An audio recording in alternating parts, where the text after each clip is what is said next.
Okay, so round 5 of the Melbourne Chess Classic. And I'm paired against Dizdarevic Mehmedalija, whose rating at this point in time is 1796. So I think he's the top seed of this tournament.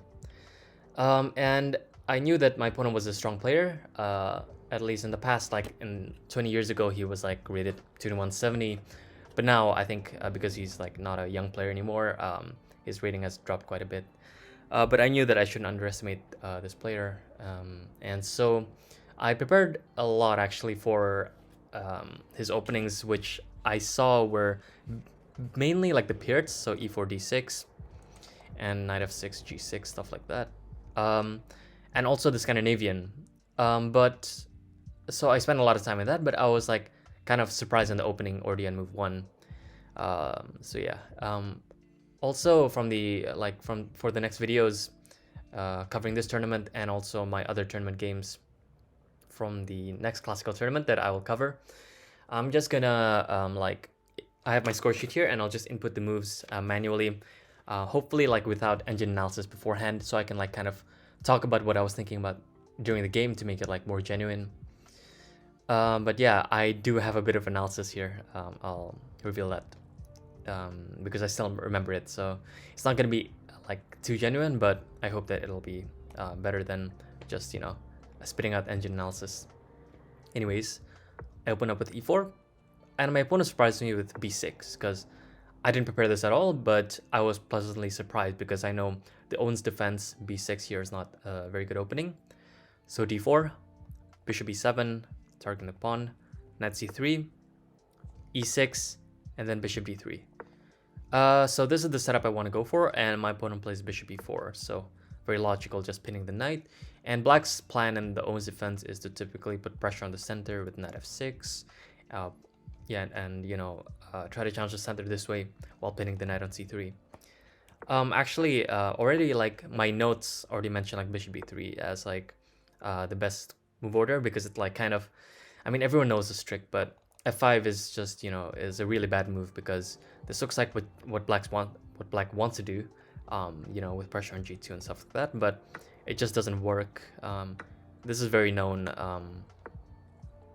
Takes here and then knight f6. I mean, knight f6 just loses on the spot, so like knight f6 g7 wins with check. Or even no, knight f6 actually, yeah, there's this move, takes and then mate. So yeah, and then like bishop g7 takes, and this is just crushing. Something like this. It's just crushing for black. So that's it's kind of like this bishop d3 move is kind of a way to, if black doesn't know what they're doing and just plays f5, then you kind of provoke that, or you want to make them fall into that trap. But still, after the move order with knight c3, e6, bishop d3, we essentially get the mainline position here of the Owen's defense. Bishop e4, and here I play the move knight f3, which is not the most common move. Typically people play knight e2, but I have some preparation with knight f3 here, based on Sam Shanklin's repertoire, based on 1d4 on Chessable, and I really believe in this move. After knight f6, the idea is to play this move knight d2, so defending the pawn this way, unpinning, and at some moment there might be some ideas of playing like knight b1 even, and then playing c3, kick the bishop back, and then with a nice space advantage in the center. But that didn't happen in this game, and I'm currently threatening e5, so black plays the most principled move, challenging the center, and I don't really have an option here other than pushing e5, because if I take, that opens up the bishop, so I play e5, and then knight e4. So this is a well-known position. If they play a move like a weaker move like knight d7, then I'm already considering a move like queen g4 here. Now that the bishop has left its duty on f8, I can just harass the pawn here. After something like this, I can even play like knight e2, play c3, bring the other knight to f3, h4, h5, even like bring a rook into the game. Very much possible with a very nice position for white. So my opponent plays the move knight e4, which is critical, and in this position I play queen g4. So that's the entire idea. Like, I'm putting pressure on the pawn on g7, and black really can't lose this pawn. And I remember a few of my blitz games in the past, maybe a year or 2 years ago, like it continued with queen g5. And this move I think is the best. It just tries to relieve some of the tension or the pressure on g7, and white is forced to exchange here. So because there's like, some problems with pawn on g2 as well. So white has a trade. But analysis shows that after knight b5, white has a very nice position here, because they're attacking c7, and you don't really want to play knight a6 because that misplaces the knight forever. And so king d8, and then white should just castle here. For example, a sample line goes something like this.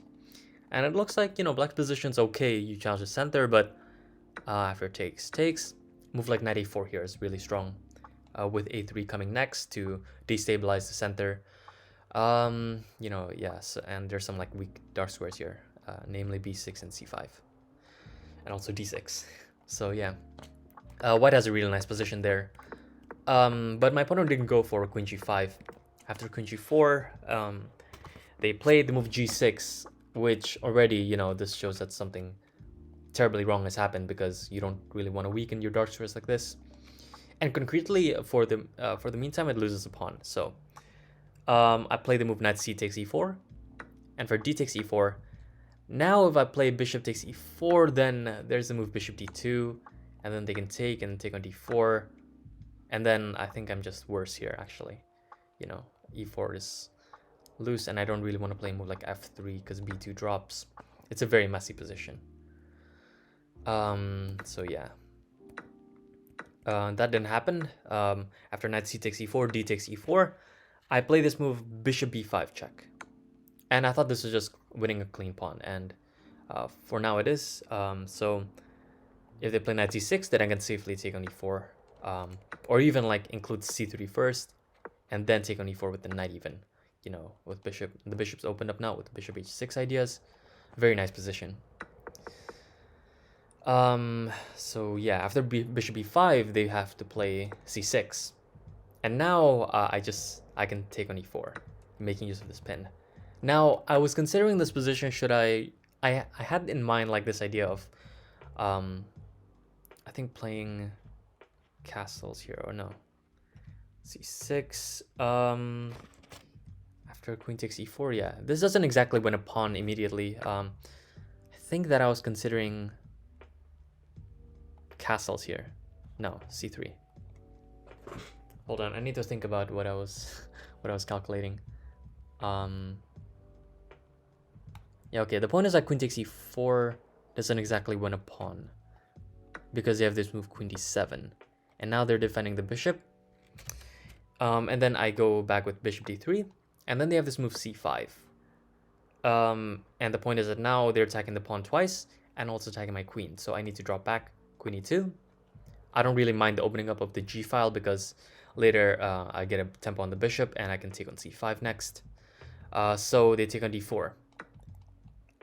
And yeah, in this position, I thought that I had a very nice position, because this is quite similar to a theme that I remember in the Botvinnik alteration of the Caro-Kann, where essentially the pawn on d4, the material is equal, but white has a nice control over the e5 square, with this pawn being very annoying, controlling the dark squares. Black has this pawn on d4, which is very nicely blockaded by the white pieces, and so I can just support the center with knight f3, defending the pawn. And long term, this pawn on d4 will be a weakness.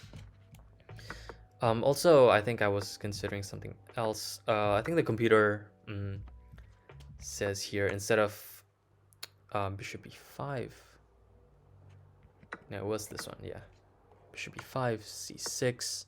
Instead of queen takes e4, I think that there was another move, like bishop e2 even. Yeah, I think bishop e2 is like what the computer recommends. I had trouble remembering this move, but it doesn't look like it makes sense, because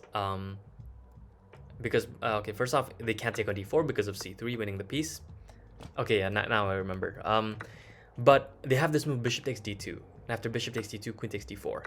Now, first off, when I looked at this position, I was like, okay, this should be good for white, but it is a pawn, and I need to be careful about doing something like this.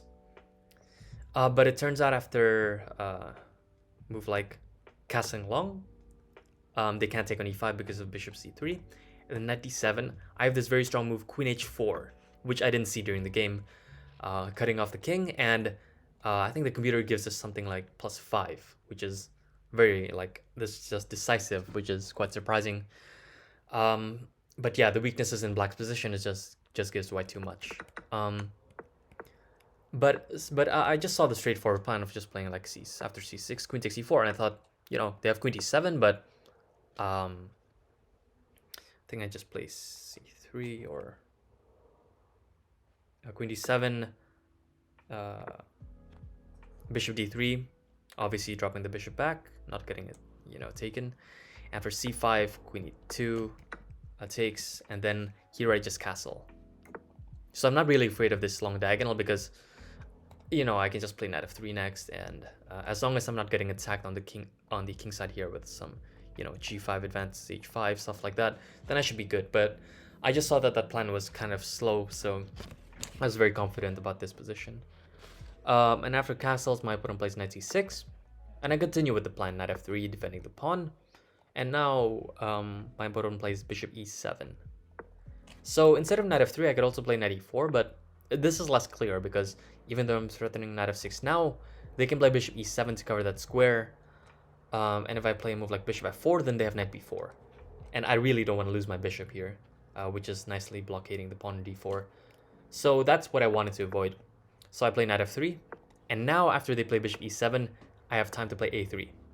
Now this is a multi-purpose move because I'm first off preventing knight b4, and at some point if black decides to castle long, then I can push b4, right? This makes a lot of sense. And they do castle, and I thought that, okay, this is quite dangerous, you know. I continue with b4. I'm like, okay, I mean, I'm very close to winning, I thought. And here I thought, only after I played b4 did I consider that, okay, wait, hold on. Black can play g5 now. Sack a pawn, but open up the g file. They didn't play this during the game. They played the move h6 with the same idea of pushing g5. Because g5 is actually not a good move, surprisingly. But after takes, concretely it just doesn't work. Like, they can bring the other rook in. I play f4. They play h6, let's say knight takes f7. They can even play knight takes e5, knight e5, and then like bishop takes g2. But I can actually play this very nice move, bishop g6, covering the g file. And now if they take on f1, then I can play king takes f1, getting out of the pin on the g file. And after a move like queen c7, let's say, I can give a check, and then play bishop e4, and this is just decisive. So that's actually a computer line, which I only discovered after the game. But I thought that, okay, g5 is risky. I shouldn't be too afraid of it. I know that I should just go head first into the complications. So h6, my opponent prepares g5. And now here I play a dubious move, b5. Now actually, I mean, this looks like it makes sense. Like, if you play knight b8, which is what happened in the game, I play a4, a5, and I just destroy black's position. But turns out the b5 is not a good move because of this very nice move, knight a5. Now I thought after bishop d2, I'm gonna destroy the pawn structure, and this would be very good. But it turns out that after securing the king, and I take here, and I play a move like, I don't know, bishop e4 or something like that, trying to trade off the pieces. Yeah, okay, something like this, and the queen d5. Yeah, I think this is it. I can play queen e1 here, attacking the pawn. But they can play, I think, something like bishop c5. Okay, the move order doesn't really make much of a difference. But the point is that this pawn is not going through, and black can start the counterplay with g5. And the fact that I'm not, like, I need to step the queen out of there with, like, I don't know, queen e1 or something. So 1, and then I need to push the pawn 2, 3, 4, and only with 4 tempi am I going to break through. And even though I'm up a pawn, this counterplay looks quite dangerous, to be honest. So that's black's best choice. And you know, a very surprising revelation to me was that black can actually get away with playing knight e5 and then allowing the double pawns on the a file, which looks really bad, but it's actually the best plan of action. But instead they play knight b8, which I thought was seriously like the only move that I calculated. But after a4, a5 here, it's just yeah, it's just going to destroy black's position. They play bishop c5 here, and now the point is that if I play a5, then this comes with less of a bite. I was thinking something like queen e7, and if I ever take on b6, then, you know, bishop takes b6, and the a file is kind of like, yeah, no action is going to come there. Or even like a b6 looks fine. Like, it allows rook a7 possibly, but bishop f3. Yeah, there's some problems here. So I'm not gonna play a5 immediately, but I play the move bishop a3 really nicely, like challenging the key defender of black's king side or king's position. And then they play queen e7, and then I'm take on c5, and then they play b takes c5, and I thought, okay, I mean, I just play a5 and I'm just crushing here. Now they play queen c7, and I was considering two moves here. I could just play b6 immediately and sacrifice a pawn to open up the king side, but I thought there's no need to do that. Just play rook fb1, and now I'm still threatening b6, and I don't need to invest any material while the attack still keeps on going strong. There is no like good defensive resource that I think black can use here, to be honest. And my plan is simply, you know, try to trade off the light squared bishop that's defending the black king, and run these pawns forward. So rook fb1, and then they play knight d7. You know, they have to do something. They cover the b6 square. But here I continue with my plan, bishop e4. They take, and they play queen b7. And obviously, I mean, the only thing that I need to do is just avoid the queen trade, because my attack is still going strong here. So after queen b7, and I play queen e2, my opponent plays knight b8, seeing nothing better to do than that. And I play a6 here. And now if they play queen c7, then already b6 just breaks through. Something like this. So they play queen b6 here to stop the pawn from moving forward. But now there's a nice square for my knight to go to, which is knight d2 to c4. And they play knight d7, so that when knight c4 comes, I don't have the immediate threat of playing b6. But actually, after knight d7, knight c4, and then they play the move queen b8, I still have this move b6. Now, if they take on b6 with the pawn, then at the very least I can play a7, and then they have to stop the pawn with queen a8, then something like rook b6 is just crushing, or even something like this. Queen coming in, rook b8 threat, this is dead lost.